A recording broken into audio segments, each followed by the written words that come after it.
Сәлем құрметті оқырман, мен сіздерге бүгін Айдар Темірбекұлының «Ала қойлы әлімбай» атты шығармасын ұсынамын.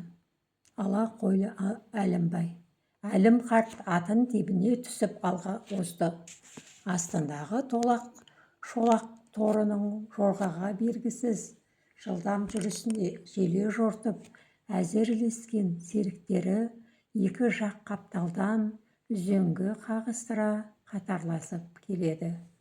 Екеуі де әлім қарттың аузын бағып әңгіме күтеді. Ал әлім айтса, бәрі қызық, әрі жол қысқарады. Әлім қарт ақ шалған шошқа сақалын сипай сауып тағы біраз үнсіз отырды. Біркелкі сырғытып отыратын кәнігі жүрдек атының жайлы жүрісіне масаттанғандай үзеңгіні шірей керіп рахаттана созылып белін жазды да қонышынан мүйіз шақшасын шығарып құранды ердің басына қағып қойды. Әңгіме тыңдағысы келген жол серіктерін ынтықтыра түсейін дей ме, жоқ ойын жинақтап айтар сөзін сараптап алайын дегені ме, әйтеуір асығатын емес. Енді бір сәлдесін басында қой тастар қарауытқан биік төбенің тұсынан өте бере атының басын ірке тартып, оң аяғын үзеңгіден шығарып белін сипады. Әлімнің әрекетінен бұл төбеде мола барын түсінген серіктері де қарттың жасағанын қайталап, оң аяқтарын үзеңгіден алып, күбірлей беттерін сипасты. «Ескі қорым ғой», деп қойды енді серіктеріне бұрылып. «Бұл маңай менің байырғы мекенім. Ертеректе осы төбенің шетіне бір жабағымды өз қолыммен жерлегенім бар. Қайран жануардың бағы жанбай кетті ғой», деп тағы тоқтады қария. Бұл әлім айтар әңгіменің алғы сөзі екенін түсінген екі серігі аттарын тебіне шоқытып қарияның қос қапталынан қатарласа жақындай берді.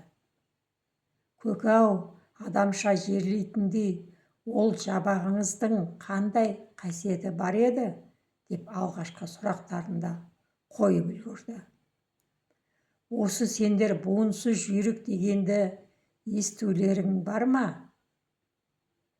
деп екеуіне қарсы сұрақ қойды қария.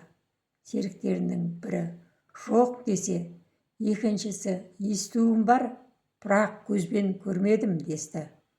Қазақта тұлпардың аяғы талмайды, белі талады, сұңқардың қанаты талмайды, мойны талады деген бар. Ал аяғы да белі де талмайтын жүйрікті нағыз буынсыз жүйрік дейді екен. Міне, мен сол буынсызды көзбен көріп, қолыммен ұстаған адаммын. Бірақ бүйірі маған бәрібір болмайды екен.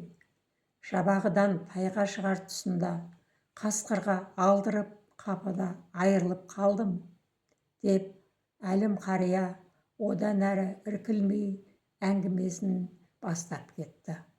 Ол уақыттар қылшылдаған жас күнім. Әкем марқұм үйлендіріп, үй тігіп, жұрт қатарлы еншімді беріп, бөлек шығарды.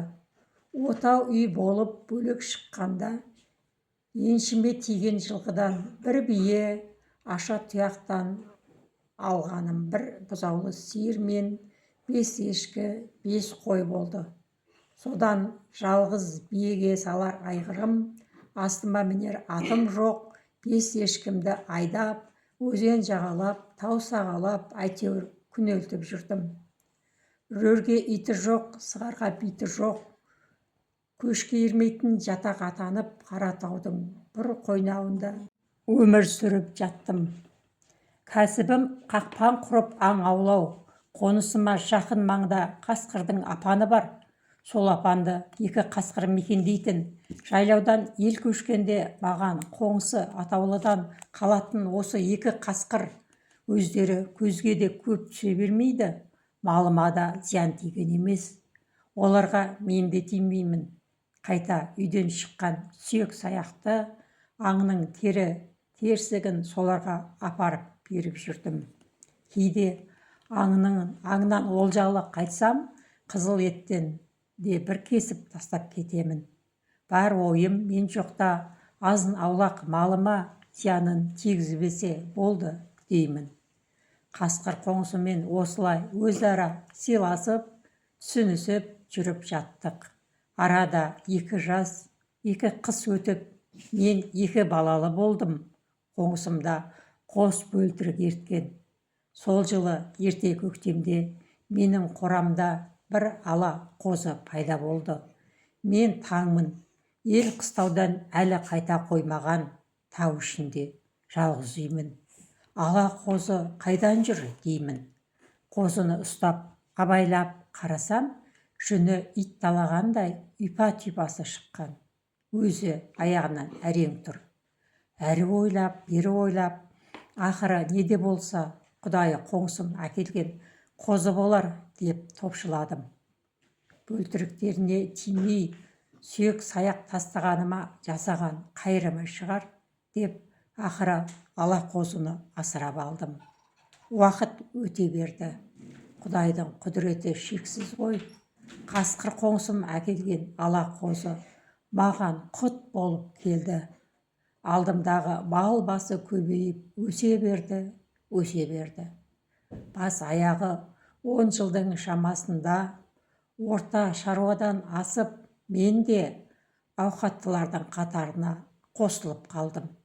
Ел қатары малдың жайын күйттеп, қыс-қыстауға, жаз жайлауға көшіп, кедей жатақ атанудан құтылдым. Жүйткіген жүйрік мініп, үйірлеп жылқы айдадым. Жиған малымның жартысы баяғы ала қозының тұқымы болғасын, ел аузында ала қойлы Әлімбай атандым. Құрметті оқырман, осы оқиғалардың жалғасын тыңдағыларыңыз келсе, менің арнама тіркеліп, дүпіл басып, пікір қалдырып кетулеріңізді сұранамын. Тыңдағандарыңыз үшін көп рахмет.